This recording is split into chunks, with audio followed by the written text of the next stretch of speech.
This is the remaking of America in real time on the basis of equity rhetoric that is essentially unfair. That is the goal. And if you don't go along with it, you will be cudgeled. If you refuse to go along with this stuff, you will be cudgeled. The media will simply lie to you. Okay, when I talk about the cudgeling, let's talk about the cudgeling for a moment.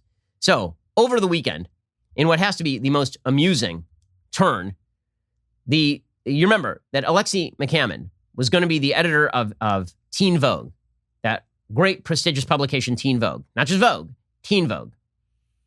Well, now it turns out that one of the people who backed Alexi McCammon's ouster, a senior Teen Vogue staffer, Alexi McCammon was thrown out because Alexi McCammon, when she was 17, wrote anti-Asian tweets. That was a decade ago.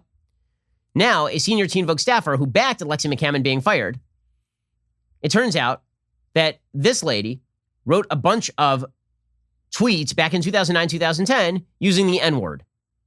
Christine Davitt, senior social manager at Teen Vogue in 2009, wrote 2 tweets to a friend identifying him as a N-I-G-G-A, and in 2010 used that word in a joke tweet. The friend appears to be white. Davitt says in multiple tweets she is of mixed Irish and Filipino heritage. So not a black person, so you don't get to use these sorts of terms, right?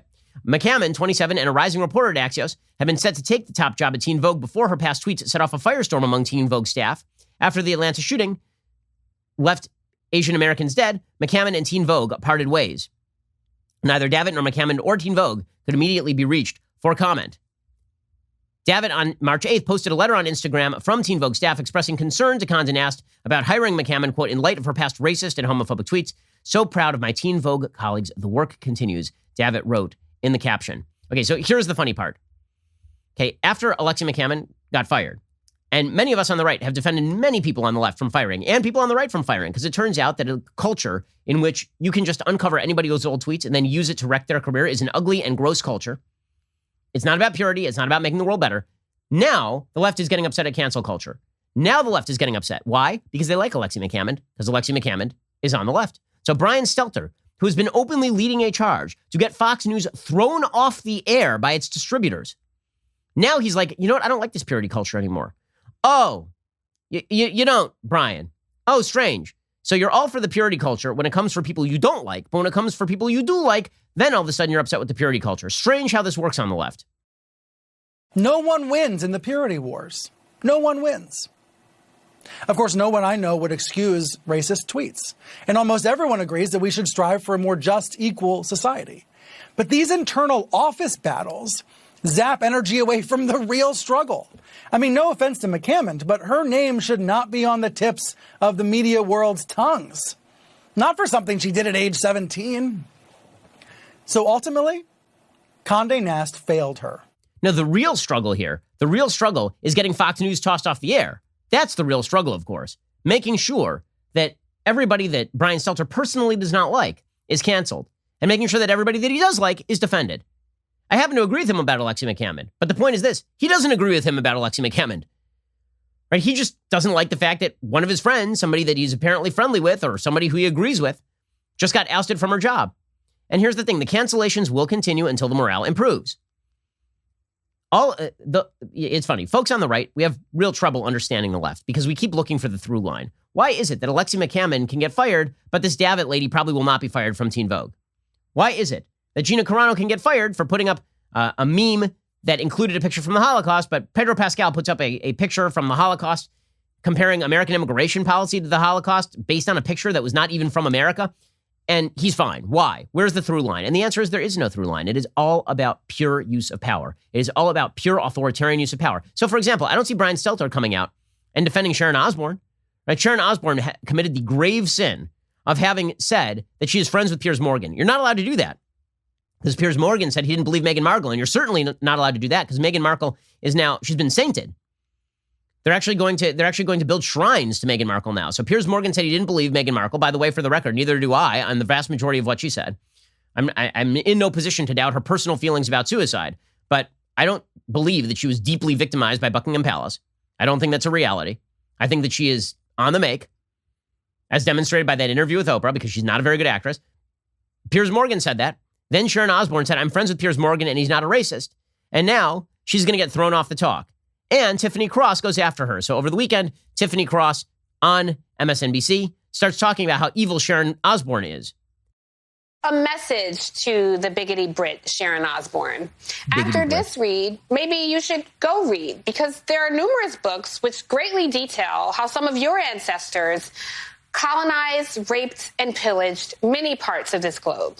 And like you told Cheryl, don't cry. We toast those tears and continue to do the work that benefits all people in this country, even those who don't always deserve it. So, cheerio, old chap, and you're welcome. So dismissive, so derisive, so sneering. But remember, she's of the woke, so she can say whatever she wants. Now, if it turns out she tweeted something bad in the past, she'll be defended, because all of this is just a power game. It is all a power game all the time. And when we speak of power games, it's important to note how the media twist every story into this power dynamic. Every story fits within this particular box. How does it fit into the narrative of equity? And how do we avoid, by the way, reporting the real story in order to fit the narrative of equity? Everything it's agenda uber alles. It's agenda, narrative and agenda. That's all that matters here. Which is why you saw over the weekend a wide variety of articles about the evils going on in Miami Beach. You saw a bunch of stories about Miami Beach. They're shutting it down because they're afraid of the COVID. They're afraid of the virus. Now, here is the thing. We've been hearing about Death Santis for literally months at this point, like 6, 7, 8 months, going all the way back to the summer.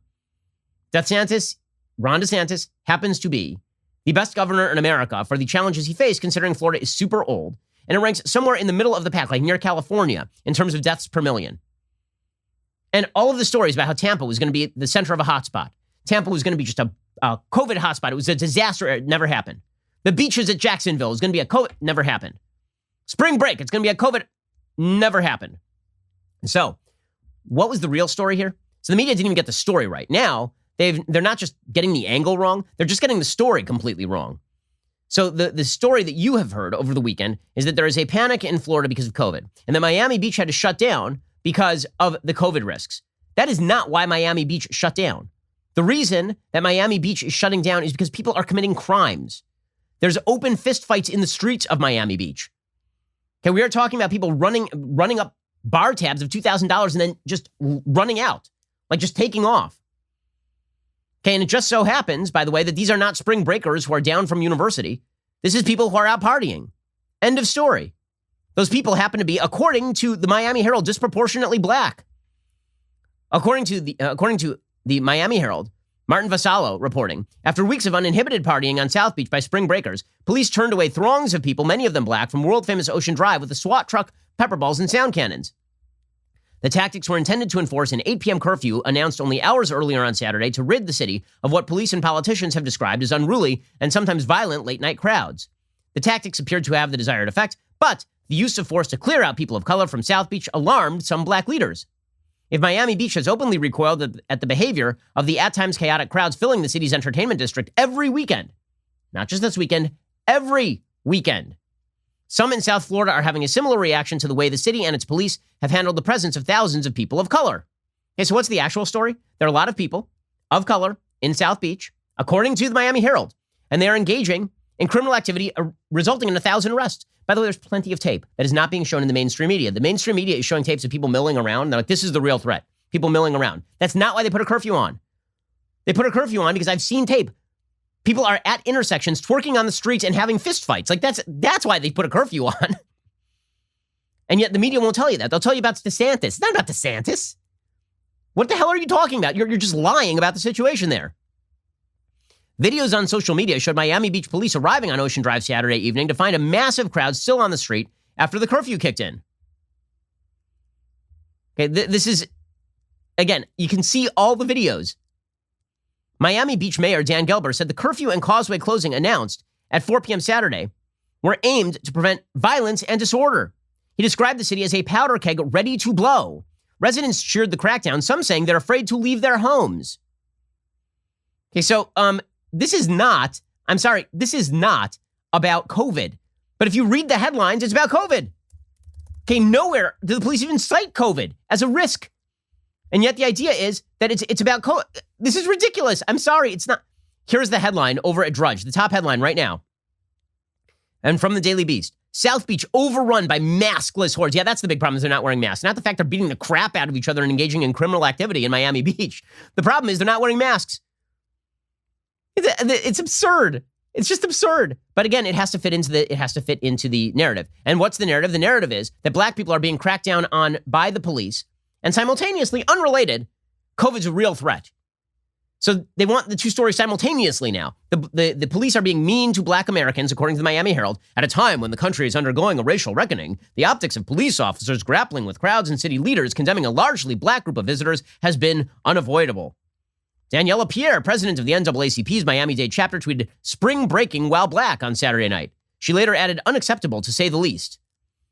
Okay, so again, the problem, of course, is that, so two simultaneous problems. One, it's all DeSantis, because look at these maskless people. And two, it's the evil police. At no point can you say, oh yeah, maybe there are a bunch of people engaged in criminal activity in downtown and that's requiring the police to go in. Because that would cut against the exact narrative that they're trying to fight against. I hope you enjoyed that clip from The Ben Shapiro Show. If you did, go ahead and hit the subscribe button so you stay up to date on all of our future content.